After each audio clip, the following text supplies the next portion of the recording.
Hello, everybody, and welcome to the Facebook Live, Goddess and Energy Coming Alive.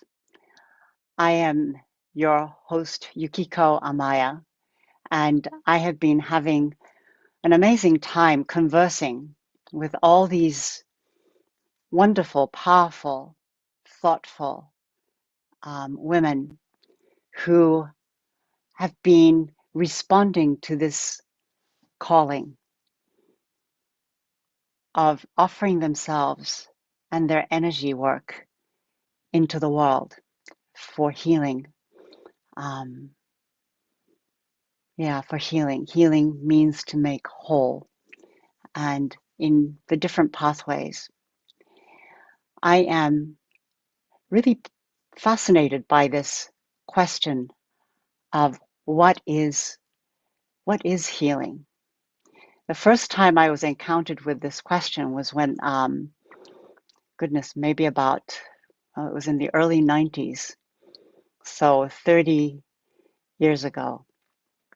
I was invited to be a part of a healing circle, not because I qualified, but because I kind of uh, banged the door down, asking to be let in my youth, having a great deal of enthusiasm. And I had just started to teach yoga, and I felt like I qualified. So I was banging the door down and was accepted into an extraordinary circle of men and women who had been doing alternative healing work for decades.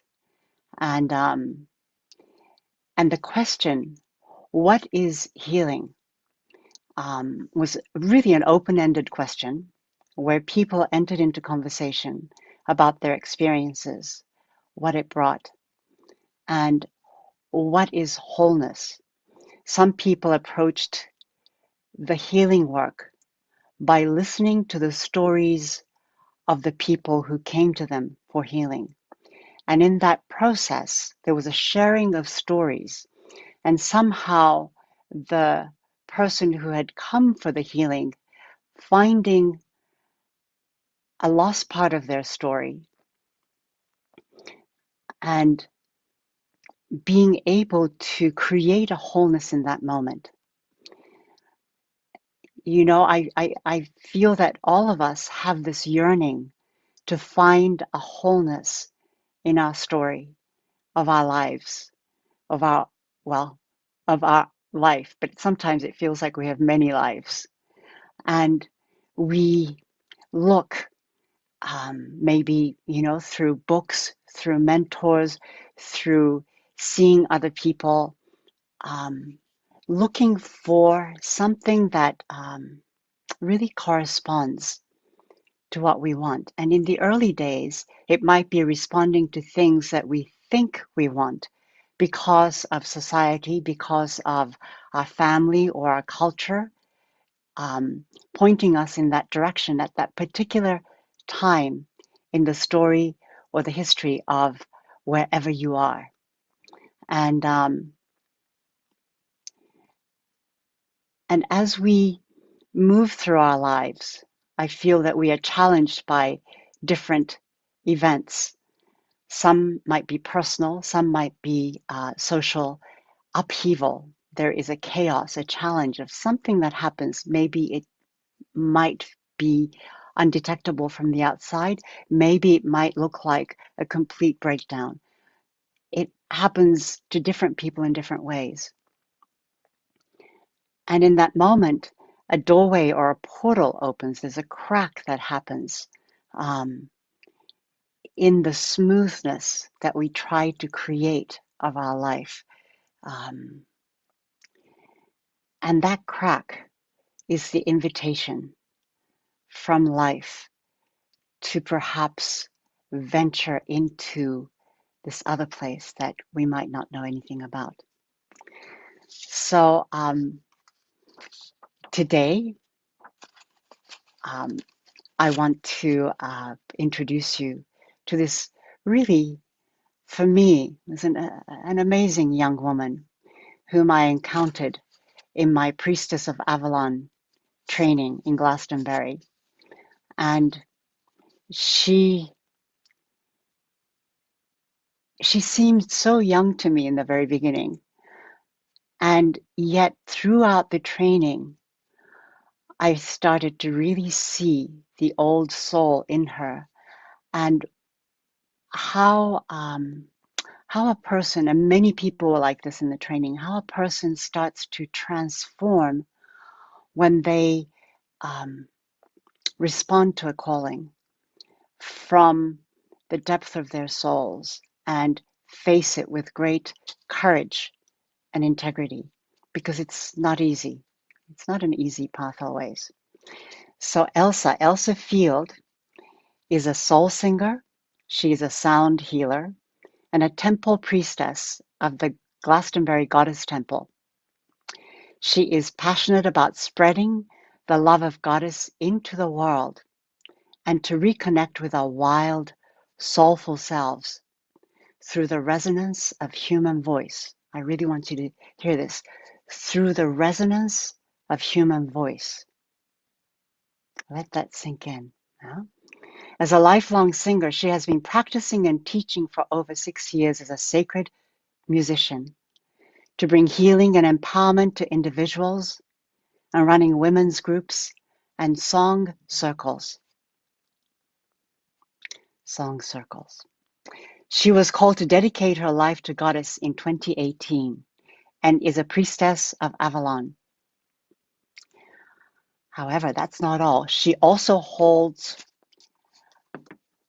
a doctorate in Forest Ecology from the University of Oxford. The magic of nature has always been her biggest inspiration, and she's passionate about reawakening the songs of the land and of our ancestors. As I said, Elsa is young, but I have always been moved and impressed by her wisdom, her devotion, and dedication and integrity. She's an old soul with a purity and transparency of sound in her voice that I find quite extraordinary. So, without further ado, I'd like to invite Elsa on. Hi Hi. everyone. Thanks for having me, Yukiko. Oh, you're welcome. Would you like to tell us where you are talking to us from? Yeah, so I am in Glastonbury in Somerset in England, which is where I met Yukiko 4 years ago, I think it was, we met. I guess so, yeah. I guess so. When we began our Priestess of Avalon training together. So I live and work here. It's a beautiful place to live, very lush and green in the rolling English countryside. Yeah. Yes. And that kind of brings me, we're going to kind of jump right in. It brings me to this moment of, I think there are many moments, but there was, it felt like seeing from the outside that there was this really strong calling that came in, because when you started the training, um, you were living in Oxford, Mm-hmm. and then very quickly somehow you moved to Glastonbury. That's, do you want to tell us about how Glastonbury grabbed you and how you came upon this priestess training? What happened? Yes, so like many, it really happened as a kind of divine timing that just came in. Many who visit Glastonbury kind of come here by chance, it feels, and then as soon as you arrive, you really feel this homecoming. It's quite a common experience for a lot of priestesses and healers who've maybe walked this path before in other lifetimes and feel a real draw to these sacred lands. So that's really what happened for me. I came here first when I was, I think, maybe about 20 years old and walked the land and was just instantly really drawn by this feeling of openness that there is in Glastonbury, and this openness and spaciousness that comes with it being this portal between the worlds, between the veils into Avalon. It's ancient mythological name of the Isle of Avalon.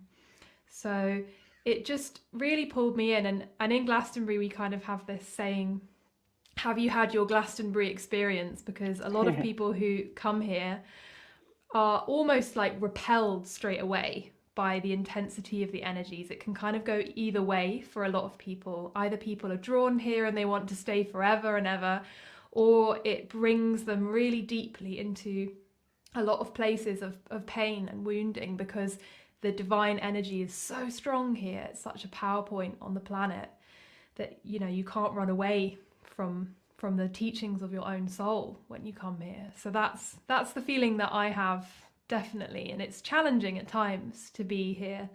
But I mean, I've learned so much about myself. I really feel like everything in my life has expanded since moving here, despite the fact that I moved from a city to a small town. So Hmm. yeah. Now that's quite amazing because, yeah, Glastonbury, when you come in, it's sort of like a funky little town, Mm-hmm. and with lots of sort of artsy, spiritual kind of shops, and I think most people know of Glastonbury from the huge music festival, because I remember coming in through the airport at London Heathrow, and they go, what are you here for? And I said, well, where are you going? And I said, to Glastonbury. And I remember the man at customs said, oh, sweetheart, I'm really sorry, but the festival's already finished, love. And Brilliant. yeah, and I said, I'm not here for the festival. So it's, as Elsa says, that there are certain places in the world which act like portals. And when we are close to it, it can really blow apart a certain construct, I feel, of the personality that we have, Mm. a certain facade that we present to ourselves and to the world. And it's a very liberating feeling to have that blown apart, and it's also intensely frightening. Um, can be, because all of a sudden it's like, well, who am I? And what am I supposed to be doing? And how am I going to make this work? All these sort of things that come in. I was, wondering, you were on a very different track. Like, you were studying for your PhD when you showed up in Glastonbury. So it feels like you were drawn towards this very scientific way of connecting with nature, right? Forest ecology.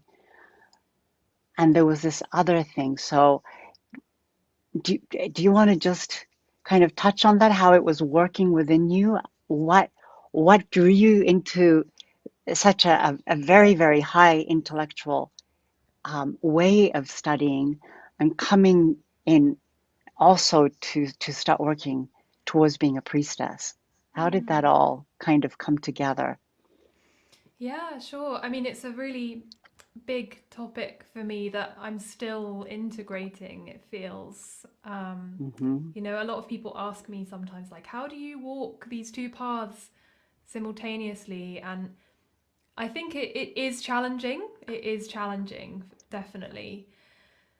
But also, there's something really interesting that's kind of happened now, which maybe we can talk about with the integration of that into the pathways of work that I teach now, with the vocal work that I do especially, because it Oh, is a real merging of that scientific discernment and analysis and technique with also opening up to the spiritual, to the divine, to the goddess energy coming in.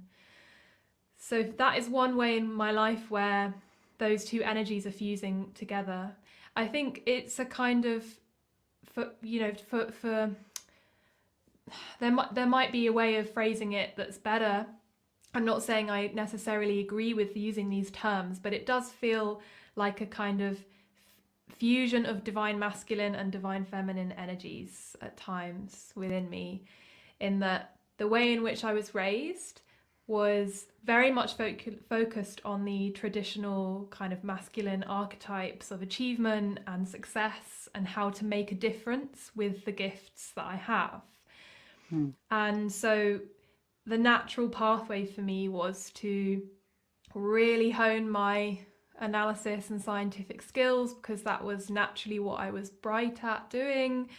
And because I've always had this really strong connection with nature that I now see as my goddess path emerging, I really felt like the best way for me to make a difference was to become an ecologist and to really work behind the scenes on the environmental side of things.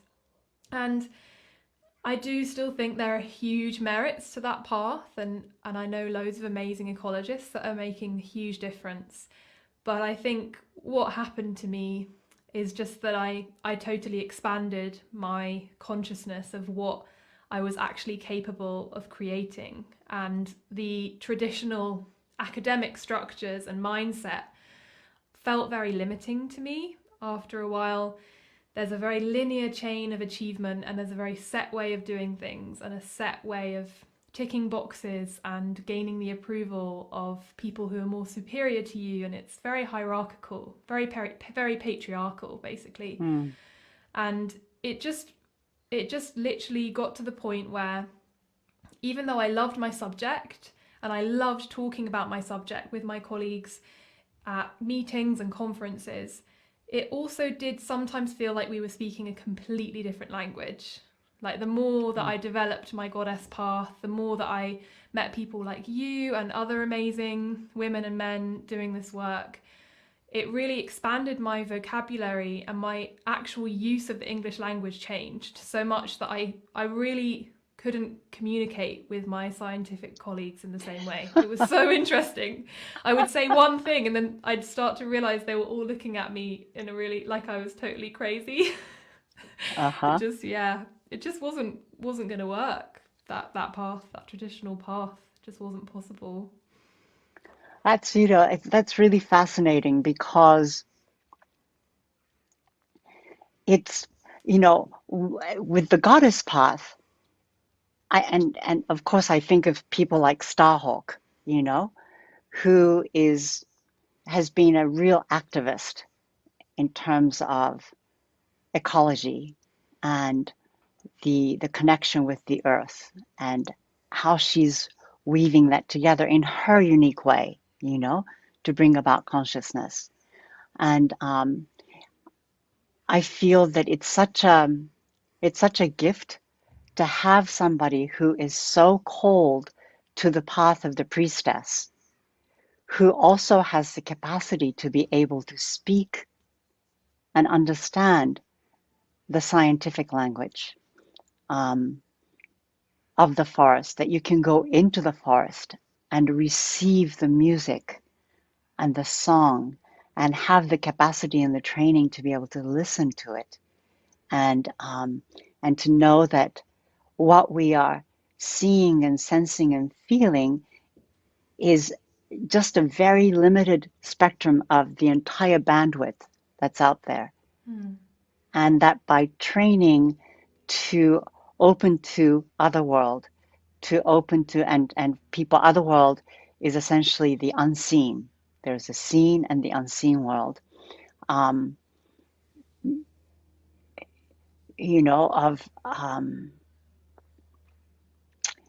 to be able to see trees as living conscious beings, to know that the ground has also consciousness, that water has consciousness, that air has, all of these ways wherein we're no longer just observing, but we become part of this network of aliveness.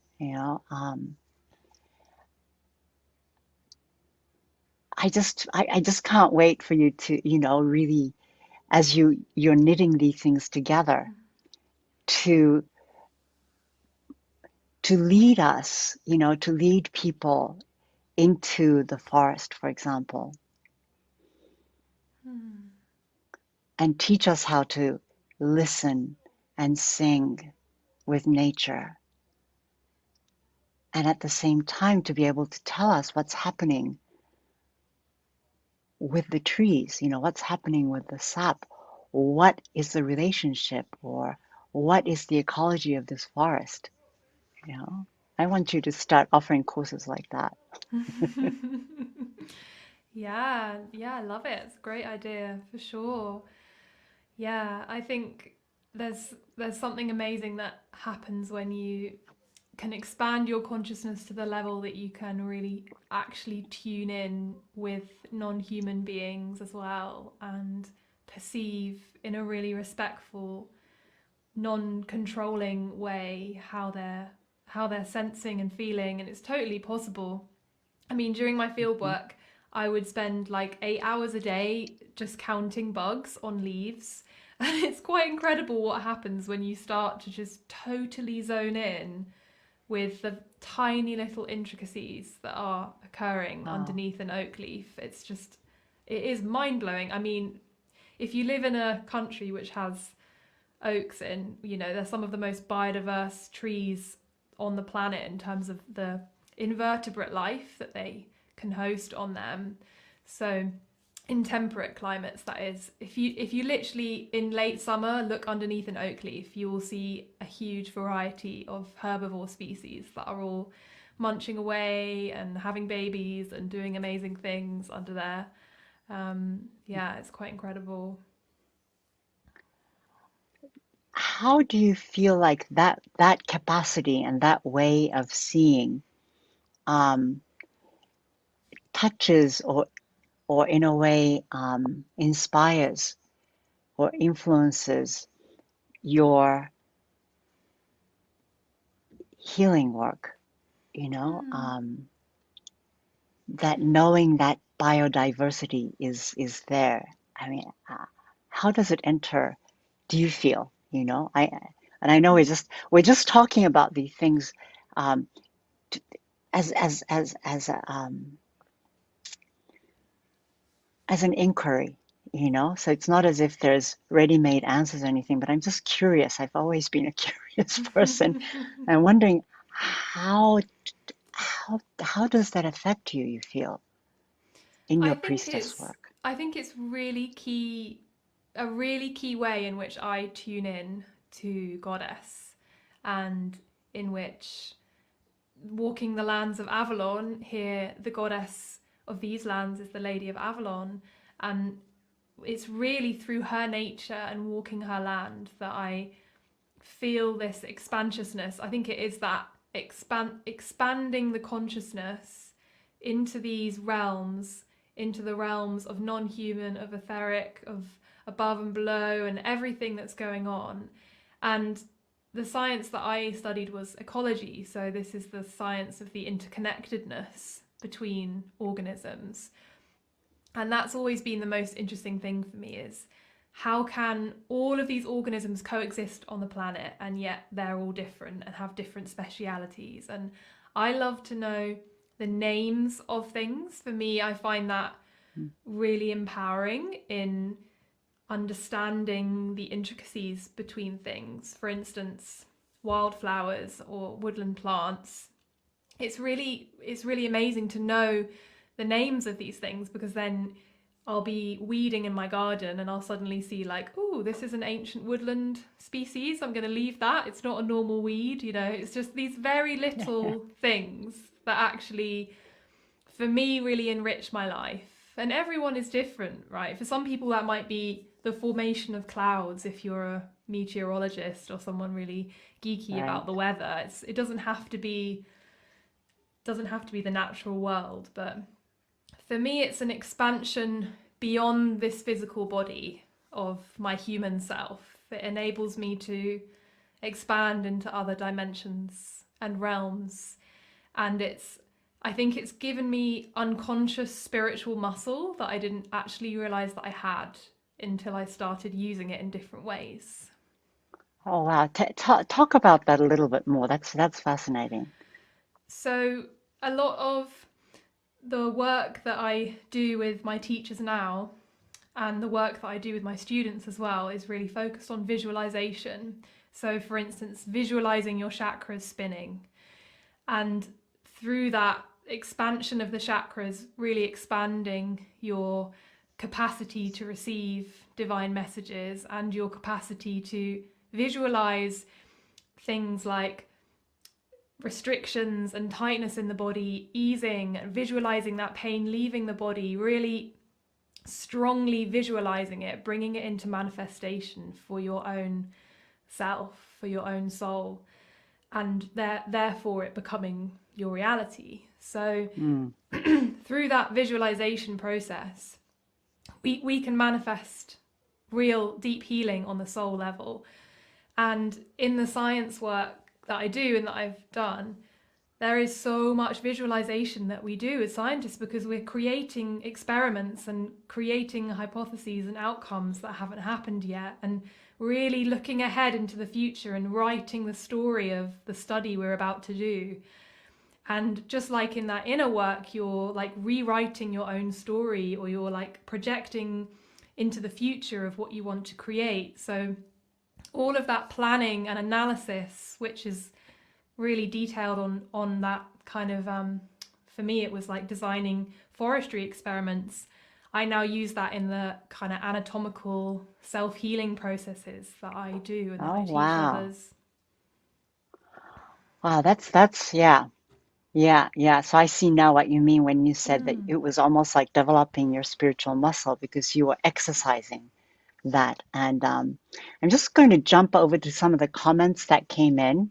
Kendra, Perla, I'm so moved by this image behind you, Elsa, of the tree of Mother Earth growing up into the Mm. woman's womb, allowing grace to enter and bear fruit. That's how she's seeing it. Yeah, Yeah. that's And we beautiful. I have, haven't seen that before in this image. Yeah. that's beautiful, Kendra. Thank you. And then Andrea Palacios, greetings from Spain.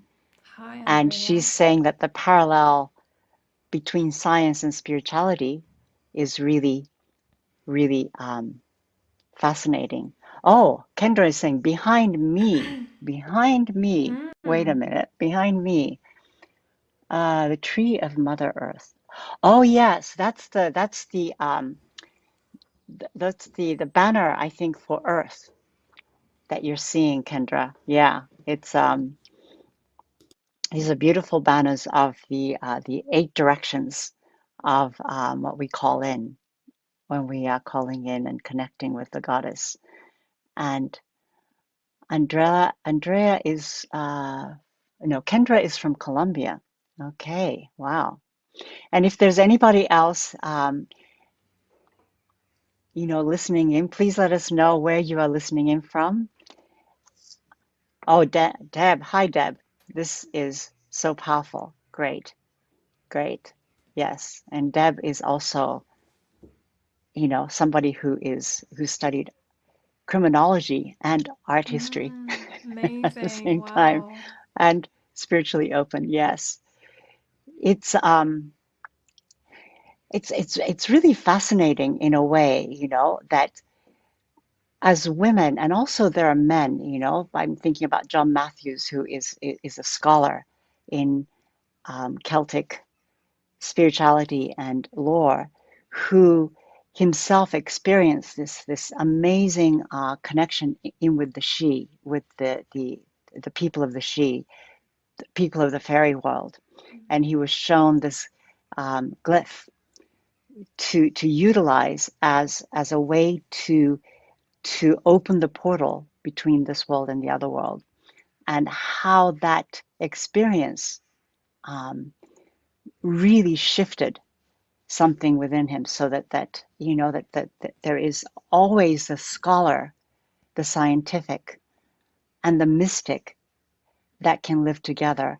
And in a way, perhaps it's in very kind of dry terms, the left and the right brain working together, the analytic and the creative working together, and perhaps part of the healing and wholeness is about for each one of us to come into that place where we can combine this capacity to see and analyze and be in wonder, like what you were saying, look underneath the oak leaf and look at the amazement of the reality of this earth that we had no idea of. Like in the microscopic field or small, there are societies, families, lives, ecology, interdependence that's happening, right behind this oak leaf. Um, and that kind of, in a way, that kind of grounding, that kind of approach becomes a pathway into the awe and the mystery of it all. If we can leave that pathway of creativity open, and I feel like oftentimes, art is the first thing to be cut from a school curriculum when there's a lack of funds, and that without that evolution, that development to imagine and create, um, we lose so much of this calling to become a part of creating, co-creating this whole world. I feel like we are each um, each observation that you make, you know, each connection that we make with our internal being and what is around us becomes part of reimagining or imagining what life is all about, what kind of life we're creating. I don't feel like life is already created and that we're trying to understand it. It's when you look at quantum physics, right? They realized that the observer influences as much the outcome of the experiment. So it's not as if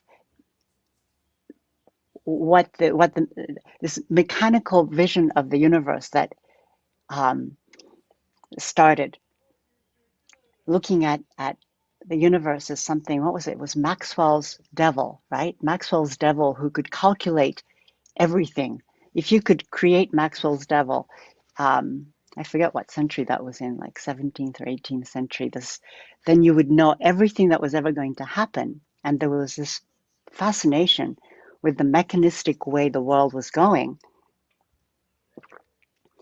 perhaps in a counter reaction to a more mysterious way of looking at the world, like going, I don't understand anything, and I am just the subject of whatever is happening, to no, wait a minute, we can turn this around.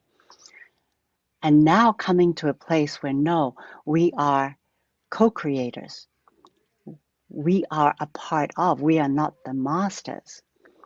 And there perhaps is no master per se, but that each life form being observed and observing and connecting is what's creating the fabric of the universe as we move, along. I mean, I don't know. I don't know if that was that was clear at all, but Yeah, it's fascinating. I think there's this well, I forget now, but I think it's maybe a Buddhist philosophy, but then it's also a scientific theory about like the Polaroid idea that like each molecule contains within it the potentiality to be every other molecule in the universe. Um, and I just remember like finding this absolutely fascinating as a young student. You know, this idea that we can actually sense. Oh, actually, I think I know where I read it. It was in one of Laurie Cabot's books, you know, this really famous Wiccan high priestess, when she's mm, explaining how magic works and how we can influence things that are seemingly external to us through these like actually scientific concepts, but also, of course, their spiritual concepts as well of the interconnectedness of everything and the all oneness of everything. I really yeah, feel like this invitation that I had to like look underneath that oak leaf was also an invitation into the hidden places, into the places that we maybe don't often look within ourselves as well as outside of ourselves. And especially after what we've been through on a planetary level and what we continue to go through with the pandemic situation, there's been for a lot of people a real feeling of constriction in our lives and isolationism and really going within. And if we don't have the tools to do that, that can be really, really scary. And Yeah. so I guess what I'm saying is, as our societal norms really don't encourage us to look into those hidden places, to go outside of our little concrete boxes that we all live in, or bricks and mortar boxes that we live in, and come into a place of non-separation, which is the message of the goddess path and many other spiritual paths. So yeah, I think it's really, really interesting time to be alive. Yeah. You know, it's so true what you say, because I think it's really, really scary to the people in power, especially in the pyramid structure. And I always talk about this, but because it really bugs me, the pyramid structure of power, you know, where you have a few at the top and the masses towards the bottom. And that's scary to a power structure like that if everybody starts to connect directly with consciousness, with Mm. wisdom, with life, and that everybody has the capacity to be able to receive and understand um, what this is all about, you know? And there is this fear of the loss of control, the loss of order, um, the loss of safety, the loss of, you know, so they tap into all of the fears, saying, no, no, you know, we should try and control all of this. And yet, when you look at nature, and I don't know, you know, maybe you can address this a little bit better, but it feels to me like there is order, but it's very organic. And it's that different, um, the way that I sense and I feel is that there is always this conversation going, you know, and it's not about the individual. It's not about you know, will I survive? Will I make it? Will I, you know, and I need the protection and the safety of the authority so that I can make it. But it feels much more like this expanded consciousness where we are all looking at um, how can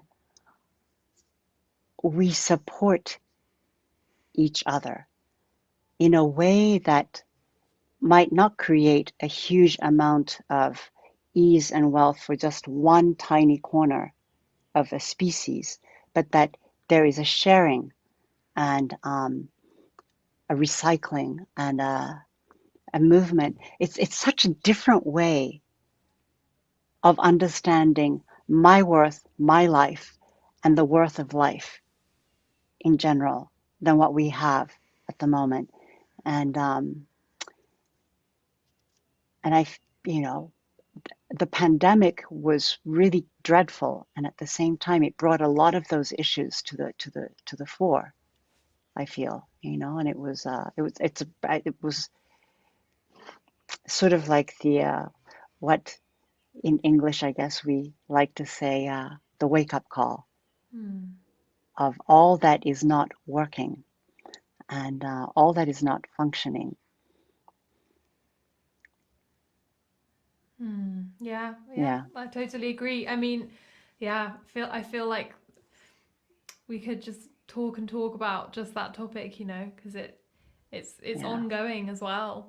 What is happening with all of this as individuals really wake up to their own sovereignty after so long of um yeah of following other people's plans basically rather than really coming into a place of self awakening and of choice and of empowerment for their own lives. I mean, it's right back there in the suppression of like Mary Magdalene's gospel in the Gnostic Gospels, right? She wrote right. this gospel which the message of which is all about self-sovereignty, of you can only find enlightenment within. You can't find it outside in any church structure or any church father telling you what to do. It's within yourself. And that message was at the time seen as so heretical by the early church fathers that they destroyed all the translations of her gospel, and only a few have survived. And we know that's one of the Right. oldest Christian texts. So it's definitely, yeah, all the evidence suggests that it is a real teaching that was lost. So it's been the paradigm for at least 2,000 years, if not longer. I think probably longer, Yeah. and you bring up a really powerful point, because the question is, what is sovereignty, right?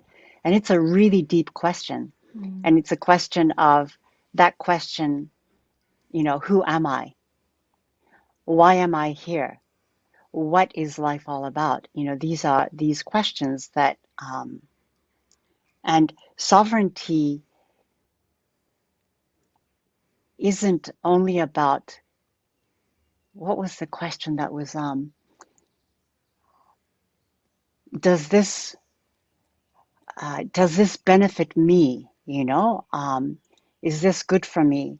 So these are oftentimes important questions to ask in the beginning when we're trying to find ourselves and to create boundaries so that we have enough safety to start to look. But perhaps in the end, sovereignty isn't only about the I and the comfort of the I, but it's about, how will this impact the community? How will this impact the ecology of the place where I live? Mm. And that balance, that capacity to ask those questions require, I feel, a certain amount of expansion and trust that if you let go of a certain amount of control, that there is another energy that can actually come and meet you, um, you know. And upon which note, I was just thinking, we've been talking a lot, but because I love talking about these things, Me too. it just is really inspiring, and we don't get to do that very often in the world. Mm. Um, but I really wanted for you to, because you do a lot of one-on-one healing work as well as holding group healings, and through your voice, it's very moving what you said about, you know, I'm passionate about spreading the love of Goddess into the world and to reconnect with our wild, soulful selves through the resonance of human voice. There's something so mysterious and wondrous about the human voice. And I was wondering if you would, sing a little bit. Um, I don't know within this conversation what kind of singing you feel you might like to offer us, just so that there's an experience of that resonance of your human voice.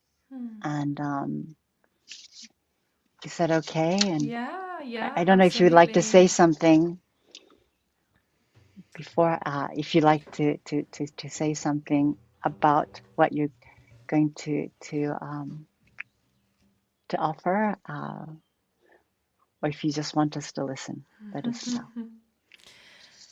Yeah, I mean, of course you can listen, but I also really encourage you, if you're listening and watching us, to as I play my drum and I sing, um, I'll sing some chants connecting us with the earth mother, the earth goddess. It seems like that's a real theme in our thread of conversation today. And just notice how the song actually invites you into it in whatever way that is. It might be through movement of your body, it might be through toning yourself, it might be through singing along with me, just observing how your body responds to the sound, and also where in your body it's responding, which chakra point, if that's what you're tuned into, or a particular organ in your body, or whatever it is, just tuning into the body. So I'm going to use my new reindeer hide drum that I'm very excited about, which Beautiful. for It's me is, beautiful. She made it. She made it. yeah, I did make it with a lot of help.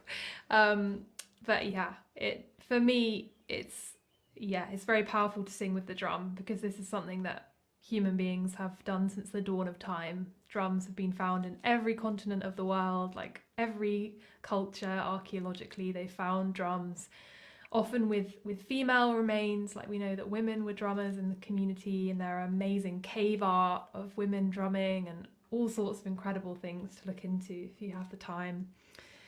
So it's a very primal thing to sing with the drum. Yeah. And I invite you, if you're listening to this, to, if you like, to actually stand. One of the primal things is the drum, the human voice, and to tap into the movement in your body as well. You can be seated if that's what you feel called to, but also, if you like, to stand and to receive the sound fully into your body. I'm going to stand and receive you. Okay.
Take the time to feel the resonance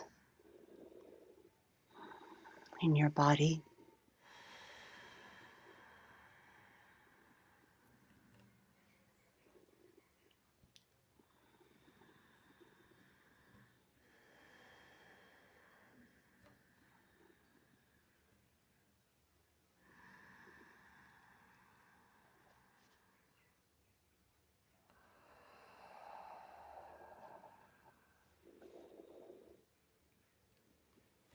So this is the powerful resonance of the sacred coming through the human voice, the sound of the drum, awakening the earth, energy, all the elements, awakening water, energy, awakening air, awakening fire, and the body, the human body, is like a resonant instrument with all of these elements, fire, air, earth, water within our body that resonates, receives the resonance of sound.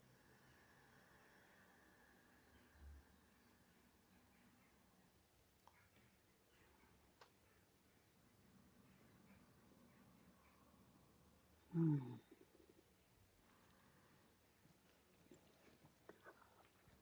Wow, thank you so much, Elsa. Yeah. You're welcome. Mm. Yeah. It takes us into other realms, and if you would like to study with Elsa, take one of her workshops. I think there's a workshop coming up, is there not? You want to Yeah, I have tell us a a little bit about that? Oh, yeah, I have a wonderful opportunity to work with me and a group of amazing women in a dance with the water element. It's called Singing the Waters. So, the water element was really my first healer and my first teacher on this path of sacred sound, our bodies being made of water. And as you just said, the resonance of sound really comes to us through that element of water within us. So, in a 3 week journey, as part of this group, we will dive into the mysteries of the water goddess and her teachings for us through sacred sound and chant and mantra and ceremony, healing ceremony. So, oh, beautiful. Thanks for popping the link. Yeah, that's the link to the immersion that I'm holding, which begins on Monday. Yeah. Wonderful. So yeah, if because of COVID, you don't have to now travel to the UK as before COVID. We all had to travel to Glastonbury to do anything. But because of that, I imagine that this workshop is going to be held online, is Yeah. it? Yeah, it's Good. online. Yeah. So this, you can, wherever you are in the world, you can participate and start to open up your voice, and the healing waters, singing the water. Um, it's an ancient and modern art, I feel, that is really necessary. And if we can heal our internal waters, that we have perhaps a chance of healing also the external waters, which is in much need of healing, in the world. And those of you who would like to connect also with the ritual of this time, um, the full moon, one of my full moon rituals is coming up. The full moon is tomorrow, and you can go to this link to register. It's a pre-recorded ritual that I just recorded. Able to connect with the moon in your own space at your own time. The full moon energy is very strong on the day of the moon and 2 days before and 2 days after. But you can do it at any time that you wish. So I invite you to check that out. And I don't have the link, but Elsa is going to be also conducting a sound bath, full moon healing, this afternoon, actually, in the United States, from 3 p.m. United States, so 8 p.m. UK and 9 p.m. Europe. Um, and if you go to, where do you need to go to? They Do you can remember go the? to they can go to my Facebook page, and the link is there in one of the top Okay, posts. Yeah. so if you go to Facebook and you type in Elsa Field, you'll be able to get there. Yeah, Yeah? you'll find it. Okay, good. So many rituals, many options. Um, but to do sacred work is so important, not only for your own healing. I feel that that's really an important thing. But the more you can connect with this expanded part of yourself, then the more healing you can actually bring into the world, because we are indeed interconnected in different ways. And by connecting with and healing the subconscious and the unconscious parts of ourselves, the behind the oak leaf, the place that's in shadow, that has been hidden away, that when we start to excavate, brings about an incredible amount of spaciousness and compassion and growth, and a community and a communion with a much larger world of nature and of the seen and the unseen worlds. So I invite you to join in the rituals, and also to go in and learn how to open this sacred instrument that you all have, which is the voice. So, yay. Well, thank you so much, Elsa, and thank you so much, all of you, for joining in. We just have a minute. If you have any questions, um, just type them in right now. We'll see if we can quickly, Yeah.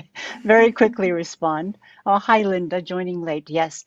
If you missed the Facebook Live parts of it, there will be, you can come in and watch later.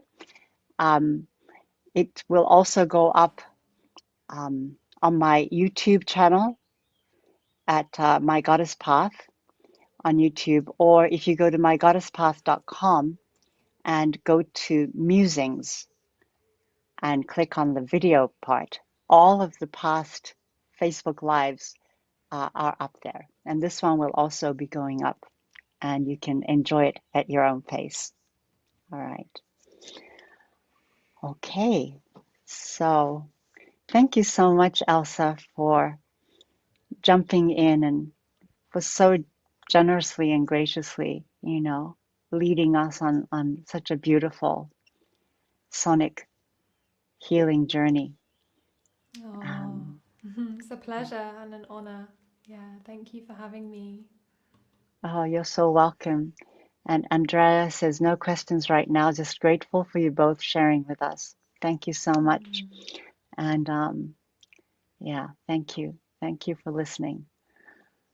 So I'm sure if Elsa accepts, she'll be back um, Yeah, on another absolutely. live.